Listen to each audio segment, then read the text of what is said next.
எங்களிடம் இருக்கிற ஸ்டாக் ஓரிரு நாட்களுக்கு மட்டுமே எங்களால் அதை மேனேஜ் பண்ண முடியும்.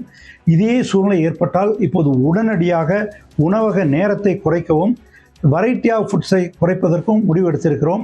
இந்த சூழ்நிலையில் தொடர்ந்து சுத்தமாக கேஸ் இல்லை என்று சொன்னால் உணவகங்களையே மூடுகின்ற ஒரு மோசமான சூழ்நிலைக்கு தள்ளப்படுவோம்.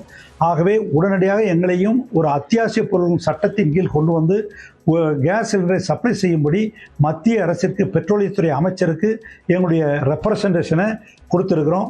ஸ்டேட் கவர்மெண்ட்கிட்டையும் கேட்டுட்ருக்குறோம்.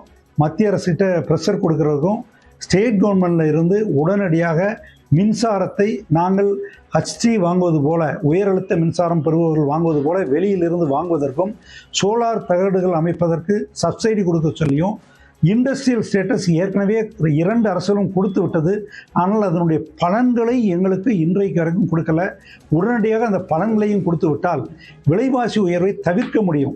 அதாவது இமீடியட் எஃபெக்டாக நாளைக்கே ஒரு பாதி கடைகளை மூடலாம், 25 கடைகளை மூடலாம், 4 நாளில் 50 கடைகளை மூடலாம். தொடர்ந்து ஒரு வாரம் ஆச்சுன்னா மொத்த கடைகளையுமே மூட வேண்டிய சூழ்நிலை ஏற்பட்டுவிடும்.